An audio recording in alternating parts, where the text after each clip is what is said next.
नयाँ जोस अनि नयाँ जागरको साथ यो एउटा सुनौलो बिहानीमा चियाको चुस्कीसँगै आगन एफएम 89.6 मेगाहर्जमा बिहान 5 बजेदेखि 6 बजेसम्म आगन समाचार। 6 बजे उज्यालो 90 नेटवर्कको कायाकैरन 36 बजे पूर्वबाट प्रकाशित अखबारहरूको सङ्गालो कार्यक्रम हाम्रो खबर र 7:15 मा बीबीसी नेपाली सेवा र साँझ 5 बजेदेखि 6 बजेसम्म आगन समाचार। अब नयाँ दिनको नवीन सुरुवात नौलो ढङ्गले गर्नुहोस्। आगन एफएम अब अनलाइनमा पनि www.aganfm.com.np। Agan FM 89.6 megahertz.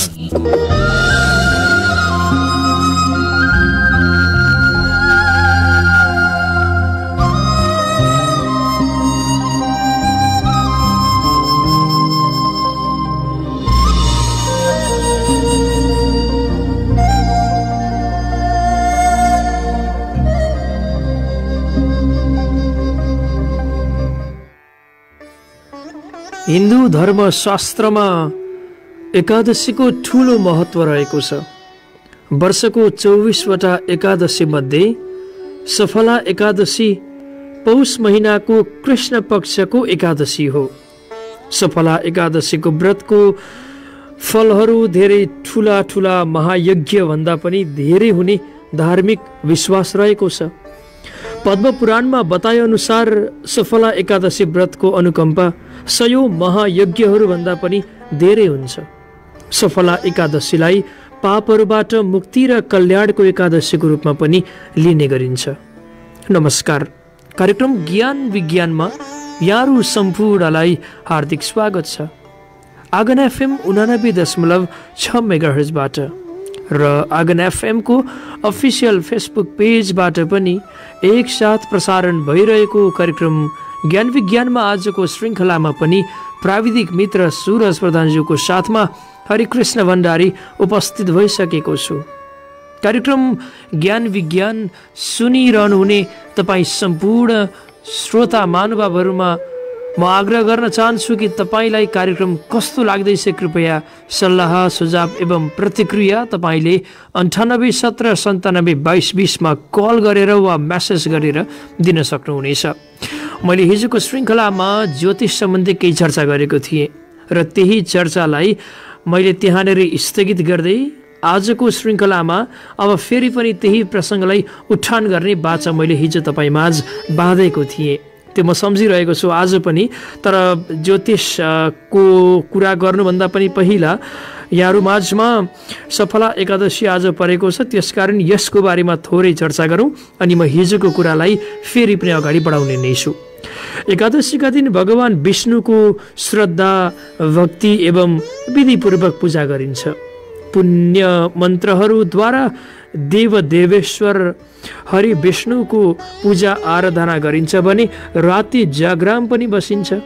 यस एकादशीको व्रत पछाडि गुरु ब्राह्मणहरूलाई दीप अथवा दियो दान गर्नु पनि धेरै फलदायी मानिन्छ। अरू एकादशीमा झैँ सफला एकादशीमा पनि सात्विक आहार व्यवहार गरी व्रत बस्नु पर्दछ। एकादशीका दिन बिहानै उठेर स्नान गरी शुद्ध भई शिरमा श्रीखण्ड चन्दन लगाएर भगवान विष्णुलाई कमल अथवा वैजयन्ती फूल, गङ्गाजल, पञ्चामृत, धूप दीप नैवेद्य चढाएर पूजा गर्नुपर्दछ। अनि भोलि द्वादशीका दिन बिहानै ब्राह्मण तथा गुरुजनहरूलाई भोजन गराएर दक्षिणा दिइसके पछाडि मात्रै व्रतालुहरूले भोजन गर्नुपर्दछ। यस प्रकार सफला एकादशी व्रत विधि पूरा गरेको खण्डमा अखण्ड फल प्राप्त हुने धार्मिक विश्वास रहिआएको छ। यस एकादशीको व्रत बस्ने सबैलाई सफलता प्राप्त हुने भएको कारण एकादशीको नाम सफला एकादशी हुन गएको छ। एकादशी लिँदैन भने पनि केवल एकादशीको नाम मात्र सुन्यो भने पनि साह्रै ठुलो पुण्य पाइन्छ भनेर धर्मशास्त्रहरूमा बताइएको छ। तपाईँ यति बेला कार्यक्रम ज्ञान विज्ञान आगन एफएम 89.6 मेगाहर्जबाट सुनिरहनु भएको छ। मैले हिजोको श्रृङ्खलामा मैले अगाडि पनि भनेको थिएँ नि होइन, ज्योतिषको विषयमा चर्चा गरेको थिएँ। अब आउनुहोस् त्यही विषयलाई फेरि पनि हामी जारी गरौँ। मैले हिजो यहाँलाई कुण्डलीको विषयमा अनि कुन ग्रहको कस्तो किसिमको प्रकृति हुन्छ, कुन ग्रहले कस्तो सङ्केत गरिरहेको हुन्छ, कुन ग्रह हावी भयो भने के हुन्छ, यावत विषयमा चर्चा गरेको थिएँ। कुण्डलीमा प्रथम, चतुर्थ, सप्तम र दशम घरहरू अर्थात् यो कुण्डलीमा 12, 3, 6 र 9 अङ्क भएका घरहरूलाई केन्द्र मानिन्छ। पहिलो घरबाट कुण्डलीवाला व्यक्ति अथवा जातकको निजी चरित्रको अनुमान गरिन्छ। चौथो घरबाट मातृपक्ष, शरीर आदि हामीले अनुमान गर्न सक्छौँ। सातौँ घरबाट पति पत्नी, कुटुम्ब र दशम घरबाट पितृपक्ष आदिको हामी अनुमान गर्न सक्छौँ। केन्द्रमा शुभ ग्रह हुनु शुभ सङ्केत हो। त्यस्तै तृतीय, पञ्चम, नवम र एकादश ग्रहलाई त्रिकोण भनेर बताइएको छ।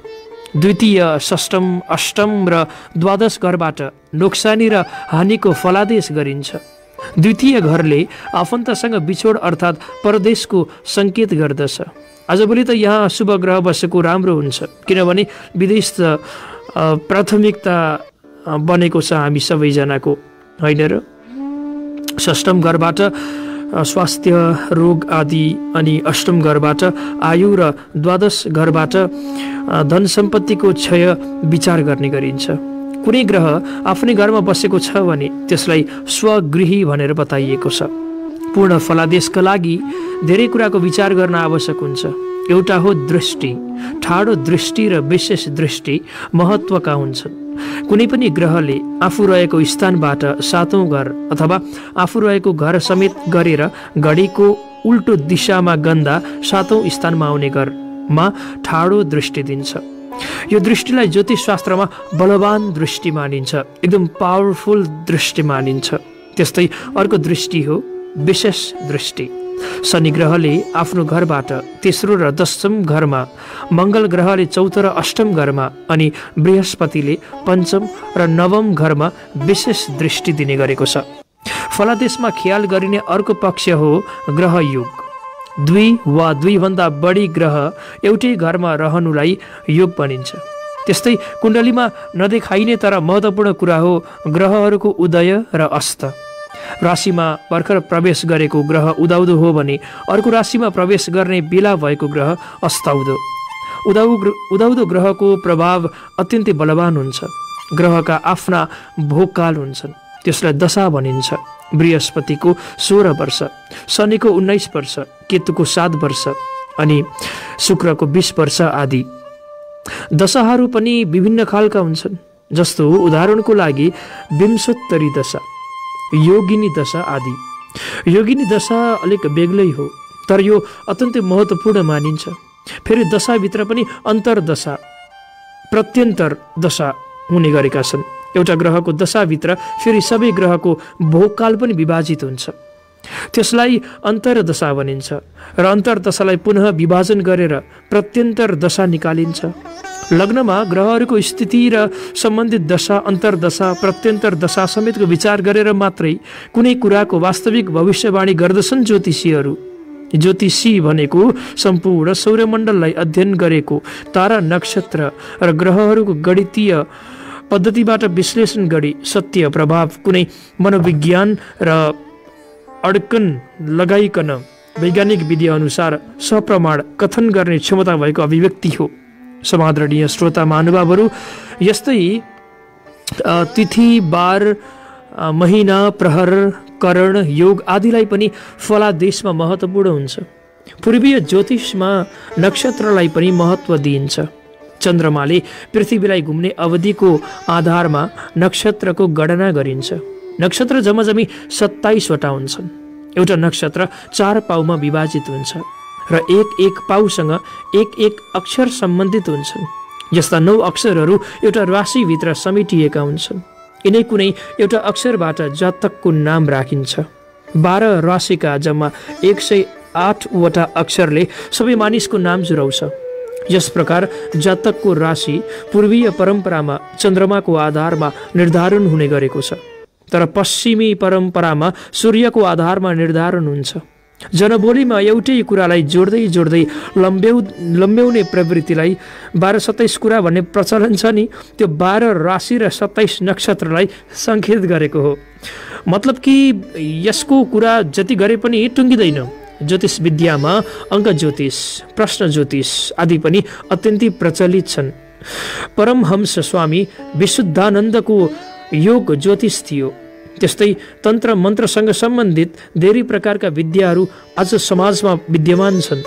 तन्त्रसँग सम्बन्धित प्रेत साधना, मसान साधनादेखि लिएर धामी झाँक्री सबैमा आहत हेर्ने अनि भविष्यवाणी गर्ने विद्या पाइन्छ।